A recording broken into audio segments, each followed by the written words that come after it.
Okay, welcome. So this video is going to continue on with our discussion of Emil Durkheim, specifically Emil Durkheim's arguments concerning the role of morality in the way societies operate. So we're going to go back to this conversation we had about utilitarianism, which again is a position that Durkheim rejected. So the utilitarians argued that human action is designed to maximize pleasure and minimize pain for the individual. Our thought is calculative, so all individuals, whenever they're faced with a choice, and we're faced with choices all the time, will mentally weigh the cost and benefits of all of the options available to them, and will pick the thing that best maximizes their pleasure and minimizes their pain, or maximizes their benefit and minimizes their cost. There's also this assumption that people are free to maximize pleasure and minimize pain, and an assumption or an implication of all this is that society isn't real. And that one is the one I really want to address right now. It's the argument that that the things that we think of as social or as society, things like morality, things like culture, things like social norms and social rules don't really exist. They're really just illusions that emerge from a system where people are just pursuing their own interest, right? where people are acting in the way that the utilitarians say that they do. So in other words, utilitarians are saying that society is an illusion, and that any social order that we see is really comes as a result of individual people just making decisions for themselves that ultimately kind of creates this illusion of order. That's what Durkheim really has a problem with. A quick side note that isn't really important for us now on our subject, but I do want to point it out just because I find it annoying. More modern utilitarian type arguments have been adapted into what's called rational choice theory. So this kind of decision-making process where people are argued to weigh the costs and benefits of all the options available to them and blah, blah, blah, blah, blah, all that. That has in more recent theoretical perspectives and theoretical arguments been dubbed rational. It's just a problem, I think, because this use of the term rational in this really narrow way implies that there aren't other ways to be rational, and there are. So I don't know. I just find it frustrating.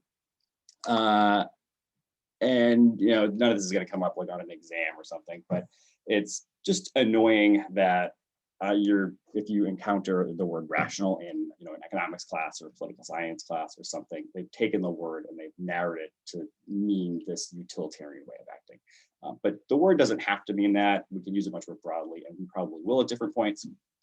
I don't know. I just think it's annoying that they stole this really useful word. But anyway, so Durkheim rejects the utilitarian argument. All right, and I want to try to give you a sense as to why. So we want to think about deviance in particular, right? So we're discussing deviance. So let's imagine we have two people who have violated the law. All right, so not all acts of deviance involve violating the law, but let's imagine in this instance, we have two people who are criminals. One person is a thief who steals candy bars. So every day this person gets up and just goes to convenience store after convenience store, just stealing candy bars just all over the place. Does it constantly. The second is a murderer who has killed a parent. Okay, so thief who steals candy bars, murderer, killed a parent. Who deserves the more severe punishment?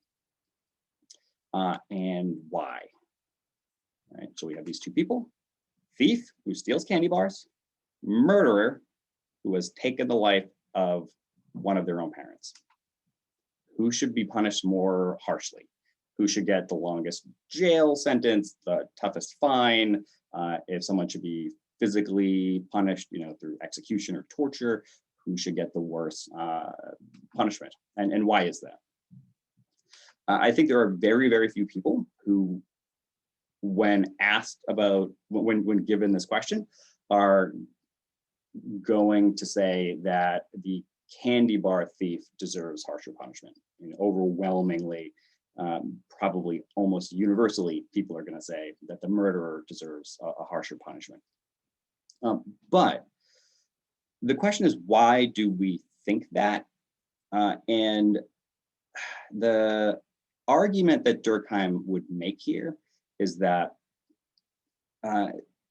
our reaction, our immediate feeling that the murderer deserves a harsher punishment than does the candy bar thief is evidence that we do not act in ways that are, rational. We don't act in those utilitarian, calculative ways. Instead, we react emotionally to things. So to back up a little bit, if we as human beings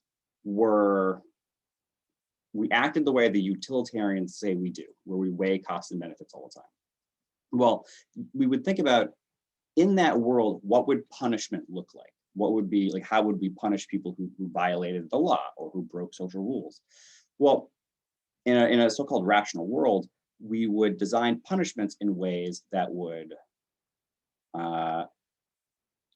deter future crimes, right? The purpose of the criminal justice system of the law would be to prevent the violation of law or social norms in the future. But does punishing the murderer more severely make sense within that context? So again, candy thief or murderer, who deserve the harsher punishment? And from the perspective of a utilitarian, so if the utilitarians, the rational choice theorists, are right, the answer to that question would be, it depends. And what it would depend on would be not like how severe the crime is. What it would depend on is who is more likely to commit another crime. So if our goal was to prevent crime, then the nature of the crime, whether or not someone stole candy or killed someone, would not matter in terms of their punishment. It wouldn't matter, it would be irrelevant. What would matter would be the likelihood that the person is going to commit the crime again. Okay? So if we're thinking about this with the goal of deterring or ending or removing crime to the greatest extent possible, then you can imagine situations where the candy thief would deserve a much tougher sentence, a much tougher punishment, and the murderer might end up with no punishment at all. And that's kind of an odd thing to say, but that's the point, right? That it is weird. So when would we see a situation where the candy thief would be punished harshly and the murderer wouldn't be? Well, if we were utilitarians, then if we had a situation where the candy thief was incorrigible, in other words, if the candy thief was going to constantly steal candy, there was no punishment that you could ever confront them with that would ever stop them. So you hit them with a fine, they continue to steal candy. You put them in prison for a month, they get out of prison and they continue to steal candy, and they just do that forever. And there's no threat, there's no punishment that you can impose that's going to stop them from doing that ever. They're just going to continue to do it. Like, there's no changing it. Versus, let's say you have a murderer who took a life, but who up to that point had never acted violently, had never violated the law, had been, essentially a perfect citizen, and then ended up in this bizarre, insane, crazy set of circumstances where they ended up lashing out and committing a murder. And that person is virtually certain to never harm anyone ever again, because the circumstances are never going to come up again. Well, that's a person who, if they're not going to commit any more violations of the law, then you wouldn't punish them. Right? Now, you might argue that, well, they're a bad person and they deserve punishment. That's not, so-called rational. That's not, that argument itself is very much aligned with what Durkheim is saying here. And to say that, oh, I think murder's worse, so we should punish it more harshly, that's exactly what Durkheim's saying. Because our desire to punish is not driven by rationality. It's driven by our emotional reactions to the outrage to morality.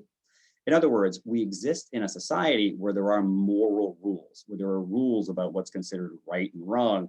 And there are certain actions that are, we have a wide range of actions that are considered wrong. Some of them are pretty minor, like littering or moving too slowly at the grocery store, or, whatever, like talking on the phone in a movie theater, right?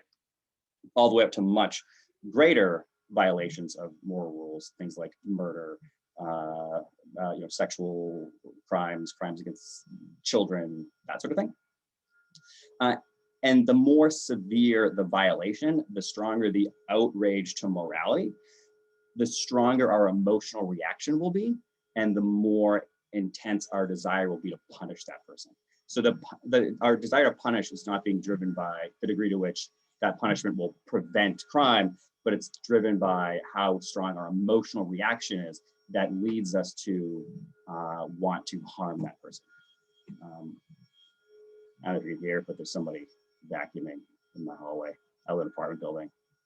Hopefully that's not too loud. If it's not too loud and you can't hear it, then I'm just talking about nothing. So it's just weird, but if you can, apologies for the vacuuming sound. So this is evidence for Durkheim of what he calls the collective consciousness, which we will talk about in the next video. But ultimately, Durkheim is making the case that these moral systems are not individual, they're social. They come from our social groups. And that's something, again, we'll talk about in the next video, the next two videos, actually. So we feel these emotional reactions when people violate rules, and we lash out with the desire to harm those who break the rules. And that brings us to this really fundamentally key point, which is the argument that deviance is not defined by the act, but by the social response to the act. So let's jump to this next slide. I'm going to give you a definition of deviance here. I'm actually slightly tweaking Durkheim here. Durkheim uses slightly different terminology, but if I use his terminology, it will be really confusing. Durkheim didn't actually use the word deviance in this context, but I'm going to use it so as to not be confusing. So the definition that Durkheim uses, though, is that deviance is every act which, to any degree whatsoever, evokes against its author the characteristic reaction which we term punishment. That's a really, kind of overly complicated, sort of pretentious way of saying that deviance, an act is deviant if it leads other people to punish the person who committed that act. So by definition, to be deviant is to be punished. Being deviant or to be deviant doesn't mean you just violated a social rule or you broke a law or you did something that people disapprove of. You have to do something that people disapprove of or violate a social norm or rule, and then face some kind of social consequence, some kind of punishment. Doesn't have to be legal punishment. So it can be legal punishment. It can be you kill someone, you go to jail, you speed, you get a traffic ticket. But it can also be you are talking on your phone in a movie theater and people yell at you, or the people who are running the movie theater ask you to leave, or people are giving you dirty looks, or whatever. Those are all punishments. And for Durkheim, and just for our purposes in general, this is going to be a consistent thing. And this came up in some of the readings I gave you guys previously. What defines deviance is the reaction. It's the social reaction to the violation of the norm. It's not the actual, act itself. So if we're talking about talking on a phone in a movie theater, what makes a person talking on a phone in a movie theater deviant is not the act of talking on the phone. It's if other people react with some kind of punishment. Okay. I'm going to give you a quick little story, and this will wrap up on this one. Is what I like to describe as my poor decision making and its relevance for our subject.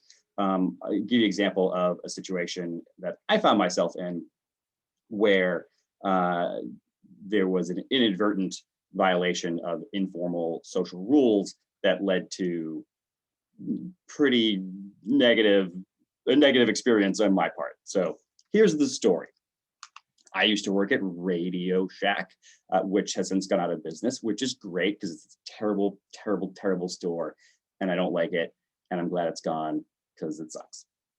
But I worked there for a while, and as I was working there, I had a coworker who I had a little bit of a crush on.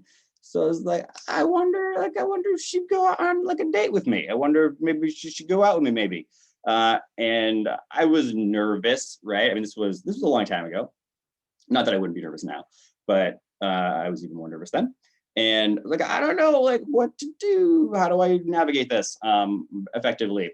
And and this wasn't like a creepy thing. I wasn't like her boss or anything, so it's not assume that. But my approach, looking back, slightly sketchy. I'm gonna admit that right now. But it was also fairly innocent, and I was just trying to get to know her better. But she was, a recent immigrant to the U.S. She had come from India, and so she didn't have a driver's license.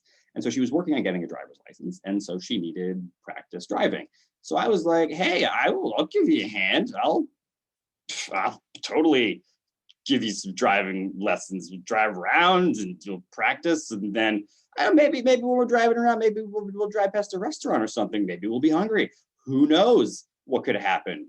And then we'll have food, and then look, maybe there's a movie theater. We'll go to the movies or whatever."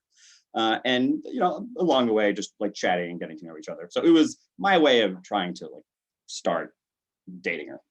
It worked, by the way, until a little over a decade later, we got divorced. So a happy early ending, and then later on, not so much. But in the short term, didn't work out too bad. So we started hanging out, and we ended up dating, and we decided one day that we were going to head into Boston, and I have no memory at all of what we were doing, but we were doing something. I think maybe we might have gone to see like Blue Man Group or something, which is amazing if it's still around. But so we drove into Boston, did whatever we were going to do, and on the way back, she asked to drive home. And I don't know how many of you have driven in Boston, but it is a nightmarish hellscape where it is like actively a combat sport, and people are aggressive in like petty, ridiculous ways. Also, the roads make no sense.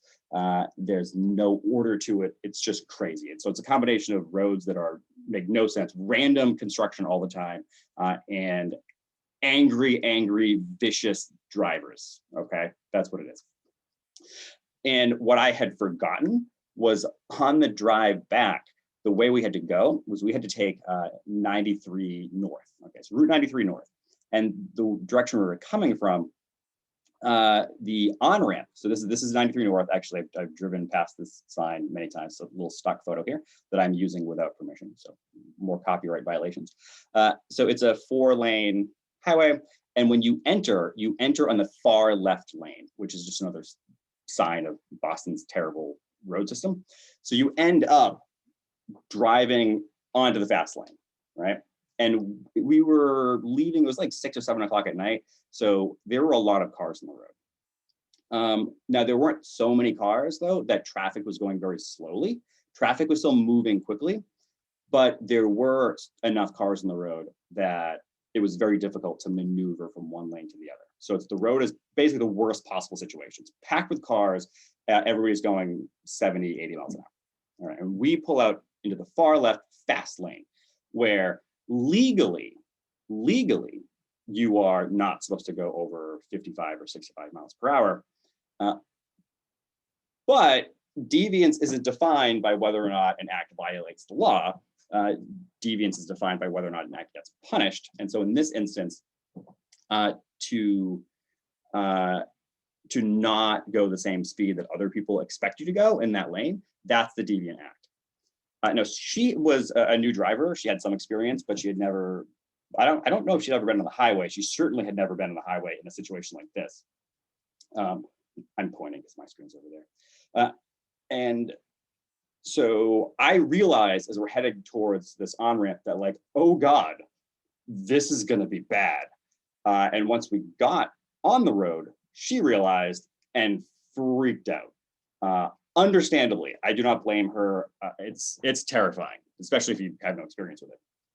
Now, so she's driving in the fast lane, and she's going like 45 miles an hour because she's terrified, reasonably, and she is following the law. You're not, so there's a minimum speed, which I think is about 45, and so she's following the rule. However, we are surrounded by people who are furious. They are, and they're not furious. They're not like, hey, you know, you're clearly having trouble. Why don't we slow down to let you over? No, they're just angry. Okay, we violated a social rule. They have reacted emotionally with anger, and they start to lash out with punishment. First, we had people just like shocked, like, what the hell are you doing? Like, what is wrong with you? We had people who would get out of the lane that we were in, go around us, prevent us from moving over to the lane, and scream at us as we're like frantically trying to figure out how we can like get out of the way so people can go faster. But they were stopping us from getting over. So they were making the situation worse and more dangerous, by the way, because of how angry they were and their desire to punish us for violating this rule. People were honking their horns, got to the point where people are yelling and screaming. We had people like obscenities being yelled at us, ultimately culminating in like things like this, right? Some people driving by like with their fingers up. And so none of their reaction was in any way rational, right? So the people who were furious were creating a much more dangerous situation. They were violating the law. They were made the traffic slow down more than it otherwise would have, and they prevented us from doing what they wanted us to do in the first place, which was move over. But even within all that, we were the deviants, okay? We were the deviants because we were the ones who were breaking the social rule, and we were the ones who were facing punishment, and we were the ones who violated, you know, in that context, what was considered right, what was considered correct. And so their furious punishment was, in that instance, to them, justified. So ultimately, Durkheim's response to utilitarianism is that, you know, people don't act the way utilitarians do. We follow these moral rules that are provided by our society. These moral rules shape what we do, and we react emotionally, not rationally, to these moral violations. Which brings us to this argument that at a fundamental level, we are social beings because our moral systems, our moral rules, our moral frameworks aren't individual. We internalize them from our societies, or what Durkheim's going to call our collective consciousness, which is what we're going to talk about in the next video. So thanks.